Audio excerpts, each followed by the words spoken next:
Efendim yeniden merhabalar. Kısa bir ara demiştik. Aranın hemen ardından kaldığımız yerden söyleşimizi sürdürüyoruz. Gündemi konuşuyoruz, değerlendiriyoruz. Emekli Tuğgeneral Sayın Hamit Tekkanat'ta. Kendisi yazılarıyla da gündemi yakından takip ediyor, okurlarıyla paylaşıyor. Onu da hemen hatırlatayım. Biz de zaman buldukça, vaktimiz uyuştukça ülke gündemini değerlendirmeye çalışıyoruz. Şah Fırat operasyonu dedik. Sınır ötesi operasyonlar dedik. Bunun tabii yansımaları da olacak. Önümüzdeki günler neyi gösterir? Millet de onu bekliyor adeta. Sonrası ne olur diye. Ki sizin de hemen araya giderken belirttiğiniz gibi Amerika'nın bu anlamda buradaki karışıklığa dair her türlü girişiminin ardından Türkiye'ye yakından bağlayan önemli flash bir gelişmenin olduğu da gözden kaçmayan bir ayrıntı. Daha önce çünkü ikinci başkanları, Dışişleri Bakanları ayağımıza kadar geldi, Türkiye'yi ziyaret etti. Hemen ardından bölgede yeniden bir hareketlilik başladı. Evet, ondan sonra Eğit Donat Anlaşması çıktı biliyorsunuz. Orada anlaştılar. Yani nihayet Suriye krizinde anlaştığımız tek nokta Eğit Donat Anlaşması oldu, imzalandı. Evet. Hayata geçti. Evet. Üslerin verilmesi konusu şu anda yok. Ama yarın bir gün Türkiye'den, Amerika bugünlerde bir de kara operasyonundan konuşmaya başladı. Yaz gelmeden Mart veya Nisan ayında geniş çaplı bir operasyon yapılacağından bahsediyor. Irak'ta başlamak üzere. Peşmerge'yi eğitiyorlar. Amerika, Almanya anormal silah veriyor biliyorsunuz. Hatta geçenlerde basına yansıyan bir şey vardı. Almanya'nın verdiği Milan silahları PKK'nın elindeydi. Hatta PKK'lı militanlar fotoğraf çekmişlerdi ondan. O bizim için tehlikeli bir şey tabii. Yani Almanya'nın verdiği silahların PKK'nın eline geçmesi. Ve bu maalesef Suriye ve Irak'taki krizin büyümesi PKK'yı güçlendirdi ve PKK'nın işte IŞİD'çilere karşı savaşması PKK'yı adeta bölgenin popüler güçlerinden birisi haline getirdi. Bu da bizim aleyhimize olan bir durum. Zannediyorum bu açılım sürecinde bunların biraz dik durmaları Avrupa'dan ve Amerika'nın aldığı güçle oldu zannediyorum biraz da. Evet. Şimdi görünen o ki gelinen noktada şunu da diyebilir miyiz peki? ABD'nin IŞİD'le ilgili projesi tamamlandı. Yani Eğit Donat. Yok şimdi Eğit Donat tamam. Yani Eğit Donat'la şey bitmiyor. Bunlar eğitilecek, donatılacak, savaşmaya gönderilecek. Onlardan hemen bir iki günde başarı beklemek mümkün değil. Ama bizden istekleri vardı. Neydi istekleri? Birincisi aktif olarak katılmak. Havalanları tahsis etmek. Eğit Donat projesi de sınırın kapatılması. Biz sınırı kapattık diyoruz ama kapatamadığımız ortada. Yani gücümüz yetmiyor Türkçe. Biraz kabul etmek lazım. 900 kilometre sınır. Amerika kendisiyle Meksika sınırını kapatabiliyor mu? Biliyorsunuz koca duvarlar örmüş, terengeliler çekmiş. Altını deliyorlar. 30-40 metre, 50 metre, 100 metre tünel yine geçiyorlar. Bu sınırı kapatamadı. Ama Eğit Donat'ı anlaştık tamam. Yani iki tarafı idare etti. idare etti. Evet ya bu şimdi tabii diplomatik süreçlerde bir günde ikinde sonuç alamazsınız. Neticede onlar dedi, biz dedik. Orta bir yolda anlaştık. Hiç olmazsa 3 maddenin ikisini biz kabul ettik. 3. madde havalanlarını tahsis etmedik. Aktif olarak da katılmadık. Biliyorsunuz Ürdün katıldı, Birleşik Arap Emirlikleri, Suudi Arabistan, Irak zaten Irak devleti zaten olayın bir parçası. Onlar koalisyon gidiyor işte İngiltere'den, Kanada'dan, Avustralya'dan bile uçak geldi oraya biliyorsunuz savaşmak için. Biz orada katılmadık. Hükümetin haklı gerekçeleri var ama müttefiklere göre de haksız gerekçeleri var. Madem tehlike burnunuzun dibinde niye böyle soğuk bakıyorsunuz diyorlar. Onun da sebeplerini biraz önce anlatmaya çalıştım. Türkiye zaten yeterince başı beladayken bir de ikinci belayı başına sarmak istemiyor olabilir. Evet. Sonuç eğer müttefikler açısından kısa sürede bitecekse bizim iyiliğimize ama savaş uzayıp da bu militanlar Türkiye'ye sıçrayıp Türkiye'de eylem yapmaya başlarlarsa o zaman pişmanlık yaratabilir. Çünkü daha yeni açıklandı. Zannediyorum MİT açıkladı. IŞİD militanların Türkiye'ye sızdığı yönünde. Ve Türkiye'deki hücreler uykuda diyorlar şu anda. Yarın bir gün ne yapacağı belli değil. Dileriz ki böyle bir şey başımıza gelmesin ama IŞİD'dir bu. Yani kafa kesen, insanları diri yakan bir örgütten her şey beklenebilir.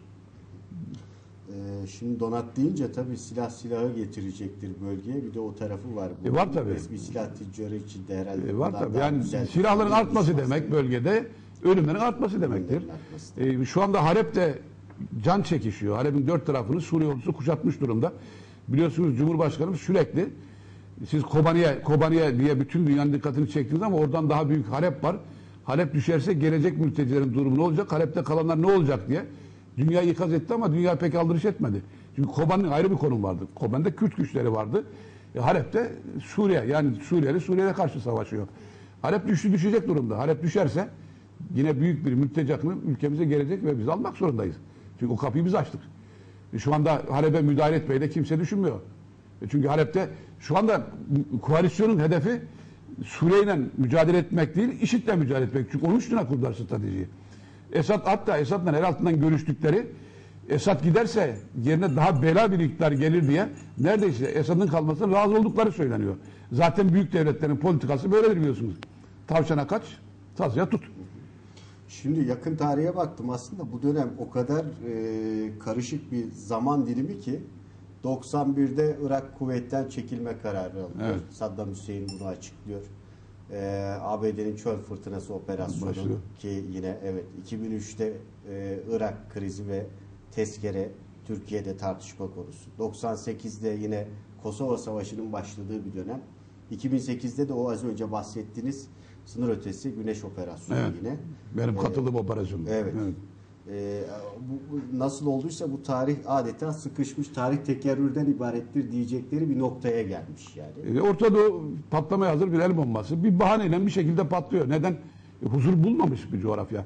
Tabi burada büyük devletlere biraz laf etmek bizim hakkımız. Buradaki sınırlar tamamen Sunni sınırlar. Yani Dünya Savaşı'ndan sonra İngilizlerle Fransızlar oturmuşlar masa başında adeta elleriyle sınır çekmişler. Sınır çekerken işte bu türbenin nakledeceği Eşme Köyü. Dün televizyonda vardı Eşme Köyü'nün muhtarı. Diyor ki Eşme, Orta Eşme, Yukarı Eşme, Aşağı Eşme diyor. Biz bu taraftayız. Karşı tarafta Eşme Köyü var. Yani köyü ortadan bölmüşler. Cizre'de aynı durumu görebiliyorsunuz. Nusaybin'de aynı durumu görebiliyorsunuz. Yani sınır çekerken bile burada köyler bölünüyor mu? Kabileler bölünüyor mu? Milletler bölünüyor. Hiç dikkat alınmamış. Ne oldu şimdi mesela Suriye-Irak arasında sınır. Doğru dürüst sınır diye bir şey yok. Zaten yol geçen anla döndü. Ürdün arasındaki sınır. Ürdün diye bir devlet yok tarihte. Oluşturulmuş. İşte İngilizlere yardım edince Suudi Arabistan o zamanki kralı demişler oğlun Irak'a gitsin, torunun Ürdün'e gitsin, bilmem kim nereye gitsin. Bunlar yapay devletler. Diktatörlükle bir yere kadar geldi ama diktatörlükler idareyi devam ettiremeyince şu anda bakın ne otorite var ne devlet var, bir başbozukluk var tamamen ortada. Evet. Tabii şimdi bu sınır ötesindeki karışıklıklar ortaya çıkınca biz de adeta boşa efor sarf ediyoruz. Enerjimizi orada harcıyoruz. Yanılıyor muyum? Çünkü çözüm sürecini konuşuyorduk daha düne kadar. Bu geçer. Yani bunun yansıması fazla sürmez. Birkaç gün sonra bu biter. Yani bir şey yok ortada çünkü. Kaybedilen bir şey yok. Efendim vatan toprağını kaybettik. Kaybedilen vatan toprağı falan yok. Eğer toprak olarak diyorsunuz. İşte yine Suriye sınırı içerisinde bir toprağa el koymuşuz. İşte burada muhalefetin kabul edemediği bizimkiler çok yani iktidar kanadı çok büyük laflar etti. Suriye'de işte bizim iç meselemizdir. 3 saatte Şam'a gideriz. Yok Emevi Camii'nde namaz kılarız. Biz olmadan Orta Doğu'da kuş uçmaz gibi. Bunları söylemeye gerek, daha doğrusu dış politikada yaşanan olayları iç politikaya alet etmeye gerek yoktu. Eğer milli meselelerde iktidar muhalefet müttefik olup aynı sözü konuşsalar bu tartışma yapmaya da gerek yok. Ben iyi hatırlıyorum. Daha önce de bunu söylediniz. Evet. Yani bir taraf ses tonunu iyi ayarlamalı, neyin yıldızını parlattığının farkına varmalı. Öbür tarafa bu anlamda zemin hazırlamamalı. Öbür tarafta eğer söz konusu milli güvenlikse, ülkenin durumuysa, pozisyonuysa bununla ilgili daha tedbirli, daha temkinli konuşmalı. Yoksa yapılan operasyon yani abartacak yapıp da gündem meşgul edecek bir şey değil. Şimdi desem bize efendim biz sonuna kadar dinenelim. Gelsin oradan sonra bir saldırsınlar. Oradaki insanların şey desin. O zaman sormazlar mı? Niye? Niye bıraktınız? Musul'dan ders almadınız mı? Bu soruyu doğal olarak sorarlar size. Çünkü adacık gibi bir yere kıstırılmış 38 tane asker. İsterseniz bunları biyonik adam yapın. Evet. Bir şansı yok kurtulmak için. Onların oradan getirilmesi son derece doğru bir harekettir. Ama bu kadar fırtına koparmayı da doğrusu ben de anlamış değilim. Evet. Biraz da çözüm sürecini konuşalım. Hatta çözüm süreci demişken bu iç güvenlik paketi tartışmaları da adeta çözüm süreci veya işte bu sürekli konuştuğumuz bölgede sınırın ötesi bu tarafı burada yaşanan karışıklıklarla ilgili değerlendirmelerde bulunuyor. Siz ne düşünüyorsunuz bu konuda? Şimdi iç güvenlik paketi incelediğiniz zaman gerçekten çok ağır şartlar içeriyor. Ben bunu baştan beri takip ediyorum iç güvenlik paketini. Polisin yetkilerinin anormal derece artırılması, mülki amirlere savcı hakim yetkisi verilmesi, jandarmanın ve sahil güvenlik komutanlığının İçişleri Bakanlığı'na bağlanması, özellikle bu son madde, şimdi kamuoyu polisin yetkisini tartışıyor, onu tartışıyor genellikle. Polis sizi durdurup yolda arayacak ve şüphelenirse yahut da öyle bir gerek görürse 24 saat gözaltına tutacak. Aracınızı da arayacak. Savcının kararı sonradan gelecek. Bu emri kaymakam ve valiler de verebilecek. Yani üst arama yetkisini, tutuklama yetkisini. Savcı daha sonra devreye girecek. Bu savcıların, daha doğrusu yargının aradan çıkarılması şimdiye kadar görülmüş bir olay değil. Neden gerekti bu? Yani şimdi biliyorsunuz biz sıkı yönetim zamanlarından geçtik. O zaman bile böyle bir kanun yoktu. Neden gerekti? Hükümetin en büyük korkusu gezi olaylarından çok korktular. Bir. İkincisi bu Kobani bahanesiyle çıkartılan bir ayaklanma vardı biliyorsunuz o bölgede. 50'ye yakın insanımız öldü. İki olay hükümetin gözünü korkuttu ve çok zecri tedbirler almak gereğini hissetti. Ancak şimdi bir de ülkenin içinde bulunduğu gerçeklere bakmak lazım. Güneydoğu'da çözüm süreci başladığından beri PKK neredeyse her tarafa hakim oldu. Asker topluyor, vergi topluyor, yolları kesiyor, kimlik kontrolü yapıyor. Kendi mahkemesini kurmuş. Orada polisin ve askerin eli kolu bağlı. Bakın zaten 2 senedir hiçbir tane askeri operasyon duymadınız. PKK en büyük dayanağı silahlı gücünü muhafaza etmek. Silahlı gücünü de artırabildiği kadar artırdı. O zaman akla ister istemez şöyle bir soru geliyor. Siz PKK ile pazarlık ediyorsunuz zaten. Yani çözüm süreci demek pazarlık demek. Bir İmralı'ya gidiyorlar, bir Kandil'e gidiyorlar. Bir pazarlık yapılıyor. Yani bir şey vereceksin onun karşısında şunu yapacağız diye. Onlarla pazarlık yapılırken bu kadar ağır şartları içerin bir güvenlik paketinden neden gerek duyuldu? İnsanın aklına hani şeytan aklına gelmedi şeyler geliyor. Siz orada istediğiniz gibi rahat pazarlık yapabilmek için batıda yükselecek sesi kesmeye uğraşıyorsunuz gibi. Çünkü polis aynı polis değil. Yani Diyarbakır'daki polisten İstanbul'daki, Ankara'daki polis aynı polis değil. En ufacık bir olayda gaz bombasını sıkıyor, şiddet kullanıyor. Ama orada bakıyorsunuz polis araçlarını çatır çatır yakıyorlar. Silah zaten kullanamıyor. Şimdi bu şartlar altında iç güvenlik paketi neden çıkar? Benim kafamda 50 tane soru işareti var. Şimdi siz bunları örneklediniz ama malum çağımız da iletişim çağı. Yani bilgiyi ulaştırmak o kadar kolay ki bir örnek vardı geçenlerde. Deniliyordu ki 33 askerin şehit edilmesiyle ilgili haber bir görüşmede, uluslararası bir görüşmede hatta buradaki bir toplantıda bizimkilere haber konuklardan sonra geliyor. Konuklara daha hızlı bir şekilde bunun haberi geliyor, ulaşıyor diyordu biri. Ben de dedim ki yani Türkiye'de bir defa bu işin asayiş boyutu var, değerlendirmesi var, sonra kamuoyuna yansıması var, sonra basın yayın organlarının buna değerlendirmesi var. Zaman alıyordu bazı şeyler. Bugün bakıyoruz işte terör örgütünün kendi yayın organları var. İletişim daha kolay, yaptığı propaganda yapmak daha kolay, bunları ulaştırmak, yaymak daha kolay. Siz örnekler verdiğiniz olmuyor demiyorum, oluyor ancak bunları flash etmek daha basit. Öyle. O da bunu kullanıyor sonuç itibariyle tabii. değil mi? Evet. Bunu da göz ardı etmemek gerekiyor doğru söylüyorsun. sanırım. Şimdi pardon onu bir üstünde vurgulamak lazım. Jandarma ve Sahil Güvenlik Komutanı'nın iç işlerine bağlanması oraya gelmediler daha mecliste. Ama pek muhalefetten bu konuda da ses çıkmıyor. Onlar polisi daha önce de kafayı. tartışıldı bu konu. Yani sizin de belirttiğiniz gibi iç güvenlik olaylarında daha polisin önce yetersiz kaldığı noktada jandarmadan Polisin yetersiz kaldığı noktada jandarmanın devreye girmesi Evet. zaten var. O da şimdi asayiş kuvvetidir. Polis ve jandarma ikisi de İçişleri Bakanlığı'na bağlıdır. Ama burada yapılan bir şey vardı biliyorsunuz. Emasya planları onu anlattık burada. Emasya yetkisini askerin elinden aldılar. Çünkü bu Ergenekon ve Balyoz davalarında gündeme getirilen şuydu. Asker karışıklık çıkartacak. Ondan sonra Emasya planını bahane edip idareye el koyacak diye. Bunun üzerine Emasya planı iptal edildi. Ne zaman ki Kobani bahanesiyle Güneydoğu'da olaylar çıktı, Diyarbakır'da askerleri döktüler sokağa. Eğitimsiz askerleri döktüler ama. Çünkü Emasya planı ortadan kalktıktan sonra Emasya eğitimi yapılmadı birliklerde. Emasya eğitimi şöyle bir eğitimdi. Ben burada Tugay komutan olduğum dönemde yaptım. Bizim asker toplumsal olaylara müdahale etmeyi bilmez. Böyle bir eğitimi yok, alışkanlığı yok. Bir de 20 yaşında insanlar bunlar. Askeri tüfek verip eline yahut da süngü taktırıp toplumun karşısına çıkartırsanız ya şaşırır ya da akla hayale gelmediği işler yapar. temelinde zaten harp için hazırlanır. Tabii harp, o öldürmeye şartlanmış bir insan. Yani evet. olay bastırmak için değil. Evet. İşte bunların toplumsal olayları bastırmada nasıl kullanacağını önce biz kendi talimlerimize göre eğitim yaparız. Ondan sonra polisten danışmanlar çünkü onlar sürekli zaten iç güvenlikte asayişle uğraştıkları için konuda uzmanlar. Beraber eğitim yapardık. Ama bu iptal edildi. Yani darbe gerekçesi diye.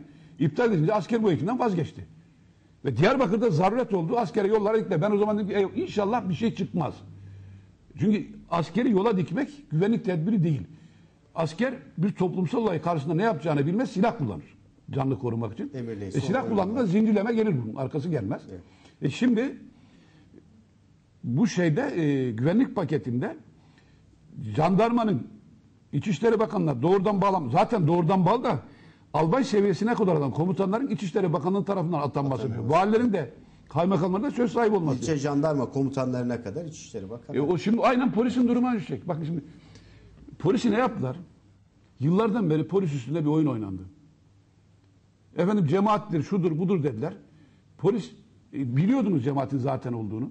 Şimdi ne yapıyorlar? Polis kolejlerini, polis akademisini kapatıyorlar. Bu iç güvenlik paketinde onlar da var. Onun yerine yeni baştan polis almaya, işte komiser, müdür tabii pat diye yetişmiyor da komiser mavini bunlardan alıp yetiştirmeye uğraşıyorlar.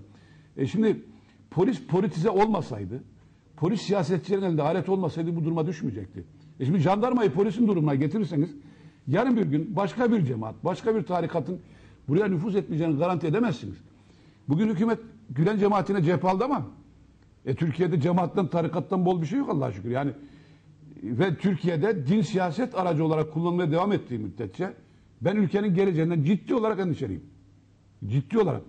Çünkü cemaatin polisin içine yerleştiğini yıllardan beri bilmeyen yoktu. Bunun kitapları yazıldı, çizildi. İşte yeni eski polis müdürleri çıkıp anlatıyorlar olayları. Göz yumdunuz yıllarca, işinize geliyordu. Gezi olaylarında kahraman polis diye alkışladınız. Sonra dediniz ki polis değil. Bunlar paralel adamları, polisi duman ettiniz. Şimdi jandarmayı aynı düşünmeye gerek var mı? Hiç olmazsa jandarma askeri yapısını korumuş. İçine ne cemaatçi sızmış, ne başka bir sızmış. Bunu silahlı kuvvetlerin emrinden alıp politize edip polisin durumuna düşürmenin bir mantığı var mı? Bir de jandarmanın başka bir özelliği vardı. Harp durumunda jandarma geri bölge emniyetini sağlayan askeri güçtü.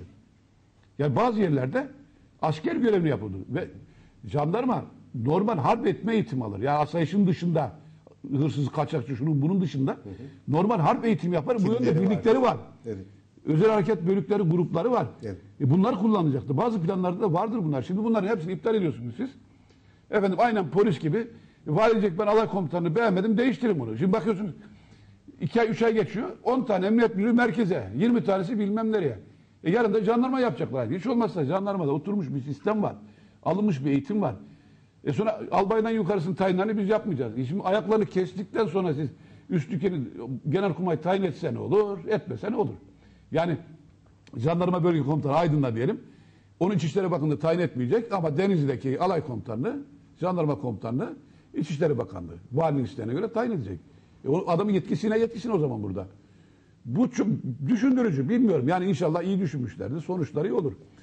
O diğer maddeler iç güvenlik paketinde polisin arama yetkisinin artırılması, tutuklama yetkisinin artırılması, işte mülki amirlere polis savcı görevinin verilmesi, gözaltı süresinin uzatılması, dinleme hemen 48 saat dinleme, izinsiz.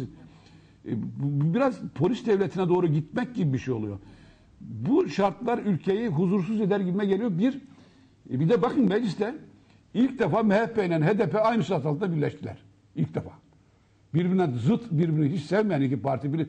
O zaman iktidarın ya bir dakika bunlar normal şartlarda yan yana gelmeyecek iki parti. Eğer birleşiyorsa bu işte bir aksilik var şunu düşünelim demediler. Ya çıkacak ya çıkacak. Eski Cumhurbaşkanı Abdullah Gül de incelensin dedi biliyorsunuz. Ama onu da ciddiye almadılar.